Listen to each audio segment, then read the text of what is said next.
যদি বলি বাসায় বানাতে পারবেন এই কাবাব প্ল্যাটার, এর জন্য যেতে হবে না কোনো রেস্টুরেন্টে কিংবা কোনো অনলাইন অর্ডারও দিতে হবে না। ইজি কুকিং বাই এরির পক্ষ থেকে সবাইকে সালাম ও শুভেচ্ছা। প্ল্যাটারটিতে থাকবে বোনলেস গরুর মাংস এবং মুরগির মাংস এবং রানো থান। ম্যারিনেট করার জন্য আধা কেজি গরুর মাংসের মধ্যে এখানে আমি সয়া সস ও ওরচেস্টারশায়ার সস দিয়েছি। এখানে আমি মাল্ট ভিনেগার ও বালসামিক ভিনেগার ব্যবহার করেছি। মেইনলি এটা হচ্ছে গিয়ে ম্যারিনেশনের জন্য, যাতে মাংসটা তাড়াতাড়ি একটু নরম হয়ে যায়। আপনারা লেবুর রসও ব্যবহার করতে পারেন। মশলার মধ্যে এখানে আমি আদা, রসুন, ধনিয়া, জিরা, মিক্স স্পাইস আর লাল মরিচের গুঁড়া ব্যবহার করেছি। আদা রসুনটা আমি পাউডার হিসেবে দিয়েছি, কারণ আমার মনে হয় কাবাব যত আপনার ড্রাই ম্যারিনেশন হবে তত কাবাবটা মজা লাগে বেশি। বাটা মশলাটা আমার মনে হয় পানির ভাগটা বেশি থাকে, সেজন্য আমি কাবাবে সাধারণত এটা আমি অ্যাভয়েড করে থাকি। এখানে আমি মুরগির আধা কেজি বুকের মাংস নিয়েছি। মুরগির বুকের মাংসটি একটু ড্রাই, সেজন্য এখানে আমি অয়েল যোগ করব। শেষে প্রথমে ম্যারিনেশনের জন্য আদা, রসুন, ধনিয়া, জিরা, লাল মরিচের গুঁড়া এবং একটু পেরি পেরি সস আর হচ্ছে গিয়ে সিনামন পাউডার আমি ব্যবহার করেছি।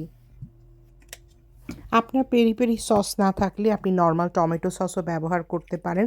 কারণ হচ্ছে গিয়ে মুরগির বুকের মাংসটা একটু ড্রাই হয়, সো এটা একটু জুসি করতে হলে এই ধরনের এক্সট্রা বা অ্যাডিশনাল কিছু সস আপনার টেস্টটা অনেক বেশি ভালো দেয়। এবং তেলটাও আমি ব্যবহার করেছি ঠিক একই কারণে। এখানে আমি 4 পিস মুরগির মাংস নিয়েছি, 2টা রান এবং 2টা থান। এখানে প্রায় 1.5 কেজি পরিমাণ মাংস এখানে আছে।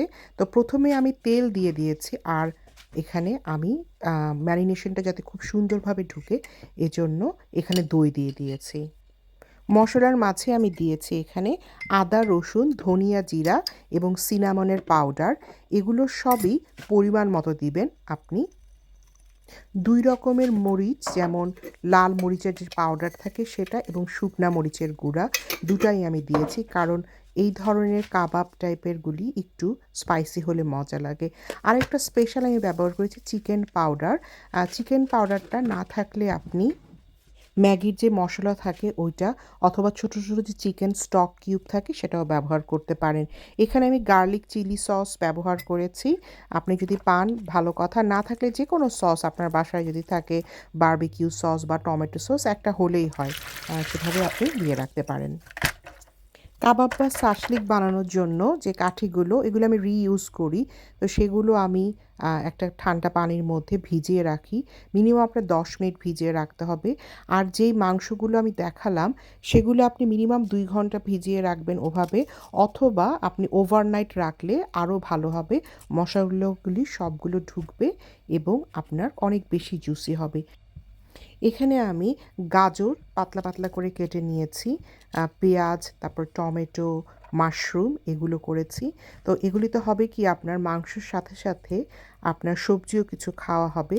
যেমন মাংস এবং যে মাশরুম, এটা কিন্তু টেস্টটা কিন্তু বেশ মজা। আপনি যারা ভেজিটেরিয়ান ওরা কিন্তু মাংসর অল্টারনেট হিসেবে অনেক সময় মাশরুম খেয়ে থাকে। তো আপনি এরকম করে মিক্স অ্যান্ড ম্যাচ করে বিভিন্ন সবজি মাঝখানে মাঝখানে দিতে পারেন, তাহলে টেস্টটা অনেক ভালো লাগবে। গরুর মাংসগুলিও সেম, আপনি ছোট বা বড় স্ক্রিওয়ার হতে পারে বা কাঠের এই যে কাঠিগুলি, উডেন কাঠি, যে কোনোভাবে আপনি সেখানে লাগাতে পারেন আপনার পছন্দসই, লম্বা বা ছোট, যেরকম আপনি পারেন সেভাবে। এরকম করে বানিয়ে আপনি কিন্তু গেস্টদের জন্য আগের থেকেই রেডি করে আবার ফ্রিজে রেখে দিতে পারেন। 2-3 দিনে কিন্তু কিছুই হয় না। খুব ভালোই থাকে যদি আপনার ফ্রিজের টেম্পারেচার ঠিক থাকে, কিংবা আপনার সবকিছু মিলিয়ে যদি সব ঠিক থাকে, তেমন কোনো সমস্যা হয় না। তারপরে আপনি করবেন কি, তেলে ভেজে ফেলবেন। যেমন এখানে আমি গরু আর মুরগি দুটো আমি একই ফ্রাই প্যানে ভেজে ফেলেছিলাম। আর তারপর মুরগিটা আমি আলাদা আরেকটা ফ্রাই প্যানে করেছি। তো আপনার সুবিধা অনুযায়ী আপনি করতে পারবেন, আপনার সাইজ শেপ অনুযায়ী। প্রথমে আপনি তেল গরম হলে দিবেন, তারপরে কিছুক্ষণ সময় ঢেকে দিবেন যাতে এনাফ সময় পায় ভিতরটা একটু জুসি হওয়ার। এটা আপনি আবার গ্রিলেও করতে পারেন কিংবা এয়ার ফ্রায়ারেও করতে পারেন, যেভাবে আপনার ভালো লাগে। এই তো হয়ে গেল। আমার আমার মনে হয় দেখতে দারুণ হয়েছে, খেতেও দারুণ হয়েছিল। ভালো থাকবেন সবাই।